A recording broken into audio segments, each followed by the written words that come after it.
ಬೆಂಗಳೂರಿನ ಜನರೇ ಗಮನವಿಟ್ಟು ಕೇಳಿಸಿಕೊಳ್ಳಿ. 3 ದಿನಗಳ ಕಾಲ ಬೆಂಗಳೂರಲ್ಲಿ ಕಾವೇರಿ ನೀರು ಬರಲ್ಲ. ಇಡೀ ಬೆಂಗಳೂರಿಗೆ 3 ದಿನಗಳ ಕಾಲ ನೀರು ಸಿಗಲ್ಲ. ಈಗಾಗಲೇ ಮಳೆ ಬರ್ತಾ ಇದೆ. ಇಂತಹ ಸಂದರ್ಭದಲ್ಲಿ ನೀರಿಲ್ವಾ ಅಂತ ನೀವು ಕೇಳಬೇಡಿ. ಆ ಕಾರಣ ಅಲ್ಲ.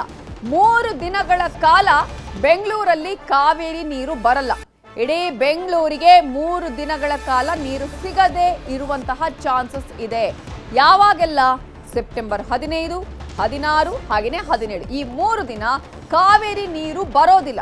ಒಟ್ಟು 60 ಗಂಟೆ ನಿಮ್ಮ ಮನೆಗೆ ಕಾವೇರಿ ನೀರು ಪೂರೈಕೆ ಆಗೋದಿಲ್ಲ.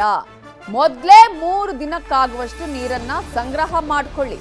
ಸೆಪ್ಟೆಂಬರ್ 15ರ ಮಧ್ಯರಾತ್ರಿಯಿಂದ ಸೆಪ್ಟೆಂಬರ್ 17ರ ಮಧ್ಯಾಹ್ನ 1 ಗಂಟೆವರೆಗೆ ನಿಮಗೆ ಮನೆಯಲ್ಲಿ ನೀರು ಪೂರೈಕೆ ಆಗಲ್ಲ. ಕಾವೇರಿ ನೀರು ಸಿಗಲ್ಲ.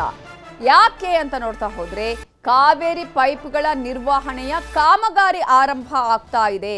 ಹಾಗಾಗಿ 3 ದಿನಗಳ ಕಾಲ ನೀರು ಪೂರೈಕೆಯಲ್ಲಿ ವ್ಯತ್ಯಯ ಆಗತ್ತೆ ಅಂತ ಹೇಳಿ ನ್ಯೂಸ್ 18ಗೆ ಜಲಮಂಡಳಿ ಅಧ್ಯಕ್ಷ ರಾಮ್ ಪ್ರಸಾದ್ ಮನೋಹರ್ ಸ್ಪಷ್ಟನೆಯನ್ನ ಕೊಟ್ಟಿದ್ದಾರೆ. ಈಗಾಗಲೇ ಎಲ್ರಿಗೂ ಇದನ್ನ ಮಾಹಿತಿ ಕೊಡ್ತಾ ಇದ್ದಾರೆ. ಯಾಕಂದ್ರೆ ಆನಂತರ ನಾವು ನೀರನ್ನ ಸಂಗ್ರಹಿಸಿಟ್ಕೊಂಡಿಲ್ಲ ಅಂತ ಹೇಳಬಾರ್ದು ಅನ್ನುವ ಕಾರಣಕ್ಕಾಗಿಯೇ 3 ದಿನಗಳ ಕಾಲ ಕಾವೇರಿ ನೀರು ಬರ್ತಾ ಇಲ್ಲ. ನಾವು ಮೊದಲೇ ಮಾಹಿತಿಯನ್ನು ಕೊಡ್ತಾ ಇದ್ದೀವಿ, ನೀರನ್ನು ಸಂಗ್ರಹಿಸಿಟ್ಕೊಳ್ಳಿ ಅಂತ ಹೇಳಿ ಜಲಮಂಡಳಿ ಅಧ್ಯಕ್ಷರು ಇದೀಗ ಜನರಿಗೆ ಹೇಳ್ತಿದ್ದಾರೆ.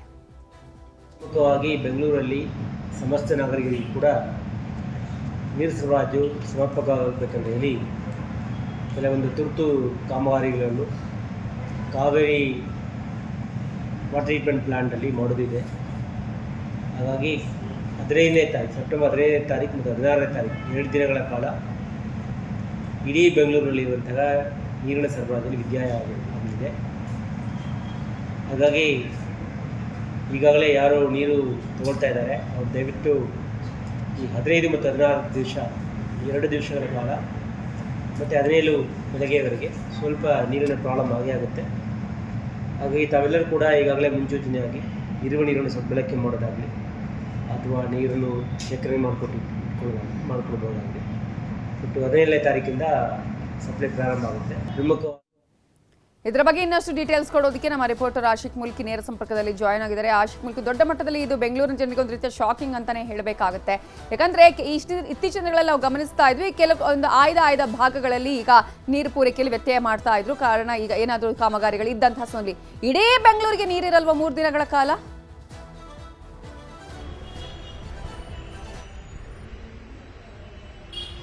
ನವಿತಾ, BWSSB ಜಲಮಂಡಳಿ ಅಧ್ಯಕ್ಷರು ಕೊಟ್ಟಿರುವಂತಹ ಮಾಹಿತಿ ಪ್ರಕಾರ 15, 16, 17 ಸೆಪ್ಟೆಂಬರ್ 15, 16, 17 ಈ 3 ದಿನಗಳ ಅವಧಿಯಲ್ಲಿ ನೀರು ಸಂಪೂರ್ಣವಾಗಿ ಪೂರೈಕೆ ಬಂದ್ ಆಗಿರುತ್ತೆ ಅನ್ನುವಂಥದ್ದು ಈಗಾಗಲೇ ಮಾಹಿತಿಯನ್ನು ನ್ಯೂಸ್ 18ಗೆ ಕೊಟ್ಟಿರುವಂಥದ್ದು. ಹೀಗಾಗಿ ಆ 3 ದಿನಗಳ ಅವಧಿಯಲ್ಲಿ ಬೆಂಗಳೂರಿನಾದ್ಯಂತ ಏನು ಕಾವೇರಿ ನೀರನ್ನು ಆಶ್ರಯ ಮಾಡಿಕೊಂಡು ಜನ ಜೀವನವನ್ನು ಮಾಡ್ತಾ ಇದ್ರು, ಅದಕ್ಕೆ ಸಂಪೂರ್ಣವಾಗಿ ಹೊಡೆತ ಬೀಳುವಂಥ ಸಾಧ್ಯತೆಗಳು ಕೂಡ ಇರುವಂಥದ್ದು. ಬೆಳಿಗ್ಗೆ ಮತ್ತು ಕೆಲವು ಏರಿಯಾದಲ್ಲಿ ಬೆಳಿಗ್ಗೆ ನೀರು ಬರ್ತಾ ಇತ್ತು, ಕೆಲವು ಏರಿಯಾದಲ್ಲಿ ಸಂಜೆ ನೀರು ಬಿಡಲಾಗ್ತಾ ಇತ್ತು. ಹೀಗಾಗಿ ಈ 3 ದಿನಗಳ ಅವಧಿಯಲ್ಲಿ ಸಂಪೂರ್ಣವಾಗಿ ನೀರು ಬಂದಾಗಿರುತ್ತೆ. ಒಟ್ಟಾರೆ ಬೆಂಗಳೂರಿನಲ್ಲಿ 30ರಿಂದ 33 ಲಕ್ಷ BWSSB ಕನೆಕ್ಷನ್ ಇದೆ. ಸುಮಾರು 1.5 ಕೋಟಿ ಜನಸಂಖ್ಯೆಗೆ ಈ ಮೂಲಕವಾಗಿ ನೀರನ್ನು ಜಲಮಂಡಳಿ ಪೂರೈಕೆ ಮಾಡ್ತಾ ಇತ್ತು. ಆದರೆ 3 ದಿನಗಳ ಕಾಲ ನೀರನ್ನು ಸಂಪೂರ್ಣವಾಗಿ ಕಾಮಗಾರಿ ಹೆಸರಿನಲ್ಲಿ ಬಂದ್ ಮಾಡ್ತಾ ಇರುವಂಥದ್ದು ಜನರ ಮೂಲಭೂತ ಅವಶ್ಯಕತೆಗಳಿಗೆ ಬೇಕಾಗಿರುವಂಥ ಕೆಲಸ ಕಾರ್ಯಗಳಿಗೆ ಪೆಟ್ಟು ಬೀಳುತ್ತೆ ಅನ್ನುವಂಥದ್ದು ಅದರಲ್ಲಿ ಯಾವುದೇ ರೀತಿಯಾಗಿರುವಂಥ ಅನುಮಾನ ಇಲ್ಲ. ಒಂದು ಕಡೆ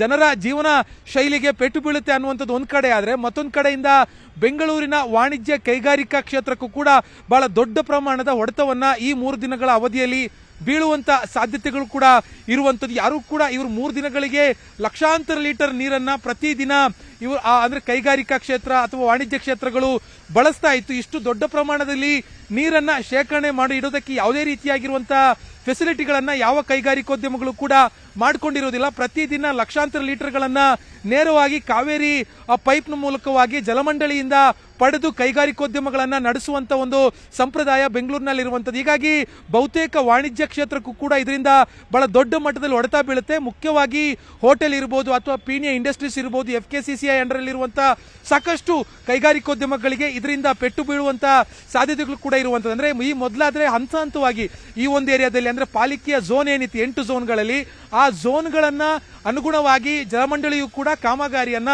ಮಾಡ್ತಾ ಇತ್ತು. ಇದೀಗ GB ಆಗಿದೆ. GB ಆದ್ಮೇಲೆ ಐದು ಮಹಾನಗರ ಪಾಲಿಕೆಗಳಿದಾವೆ.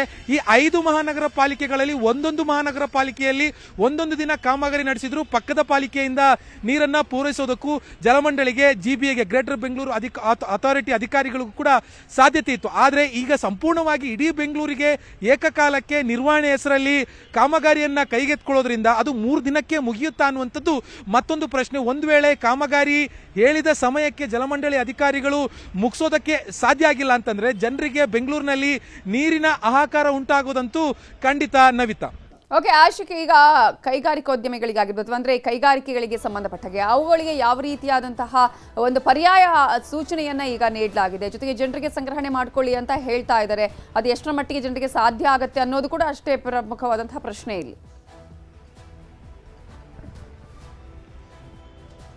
ಖಂಡಿತ ನವಿತಾ, ಒಂದು ಇಂಡಿಪೆಂಡೆಂಟ್ ಮನೆಯಲ್ಲಿ ಕನಿಷ್ಠ ಅಂತಂದ್ರು ಅಥವಾ ಗರಿಷ್ಠ ಅಂತಂದ್ರು 5,000 ಲೀಟರ್ನ ಒಂದು ಸಿಂಟೆಕ್ಸ್ ಅನ್ನ ಇಟ್ಕೊಂಡಿರ್ತಾರೆ. ಅಥವಾ ಯಾರು ಕೂಡ ಅದಕ್ಕಿಂತ ಮೇಲ್ಪಟ್ಟು ಸಿಂಟೆಕ್ಸ್ ಅನ್ನ ಬಳಸುವಂಥದ್ದು ಬೆಂಗಳೂರಿನಲ್ಲಿ ಬಹಳ ಕಡಿಮೆ. ಇನ್ನೂ ಒಂದು ಹೆಜ್ಜೆ ಮುಂದೆ ಹೋಗೋದಾದ್ರೆ ಅಂಡರ್ಗ್ರೌಂಡ್ ಸಂಪನ್ನ ಏನು ಭೂಗತವಾಗಿ ಸಂಪನ್ನ ಏನು ನೆಚ್ಕೊಂಡು ಜೀವನ ಮಾಡ್ತಾ ಇರ್ತಾರೆ ಅಂತ ಅಪಾರ್ಟ್ಮೆಂಟ್ಗಳಲ್ಲೂ ಕೂಡ ಹಬ್ಬಬ್ಬ ಅಂದ್ರೆ ಒಂದು 50,000 ರಿಂದ 60,000 ಲೀಟರ್ ಅನ್ನ ನೀರನ್ನ ಪ್ರತಿದಿನ ಅಪಾರ್ಟ್ಮೆಂಟ್ಗಳಲ್ಲೂ ಕೂಡ ಶೇಖರಣೆಯನ್ನ ಮಾಡಿರ್ತಾರೆ. ಆದರೆ ಈ 50,000 ರಿಂದ 60,000 ನೀರನ್ನು ಕೂಡ ಪ್ರತಿದಿನವೂ ಕಾವೇರಿ ನೀರಿನ ಆ ಸೋರ್ಸ್ನ ಮೂಲಕವೇ ಈ ಎಲ್ಲ ಅಪಾರ್ಟ್ಮೆಂಟ್ಗಳು ಅಥವಾ ಜನರು ಶೇಖರಣೆಯನ್ನ ಮಾಡ್ತಿರ್ತಾರೆ. ಈ 3 ದಿನಗಳಿಗೆ ಹೆಚ್ಚು ಕಮ್ಮಿ ಒಂದು ಸರಾಸರಿ ಒಂದು ಅಪಾರ್ಟ್ಮೆಂಟ್ನಲ್ಲಿ 1.5 ಲಕ್ಷ ಲೀಟರ್ ನೀರು ಬೇಕು ಅಂತಂದ್ರೂ ಕೂಡ ಅಷ್ಟೊಂದು ದೊಡ್ಡ ಪ್ರಮಾಣದಲ್ಲಿ ನೀರನ್ನ ಶೇಖರಣೆ ಮಾಡಿ ಇಡೋದಕ್ಕೆ ಸಾಧ್ಯನಾ ಅನ್ನುವಂಥ ಒಂದು ಸಣ್ಣ ಕಾಮನ್ ಸೆನ್ಸ್ ಕೂಡ ಜಲಮಂಡಳಿ ಅಧಿಕಾರಿಗಳಿಗೆ ಇಲ್ಲದೆ ಹೋಯ್ತಲ್ಲ ಅನ್ನುವಂಥ ಒಂದು ಚರ್ಚೆಯು ಕೂಡ ಇದೀಗ ಸಾರ್ವಜನಿಕ ವಲಯದಲ್ಲಿ ಶುರುವಾಗ್ತಾ ಇರುವಂಥದ್ದು. ಇದು ಸಂಪೂರ್ಣವಾಗಿ ಅವೈಜ್ಞಾನಿಕವಾಗಿರುವಂಥ ನಡೆ ಅನ್ನುವಂಥದ್ದು ಈಗ ಸಾರ್ವಜನಿಕರು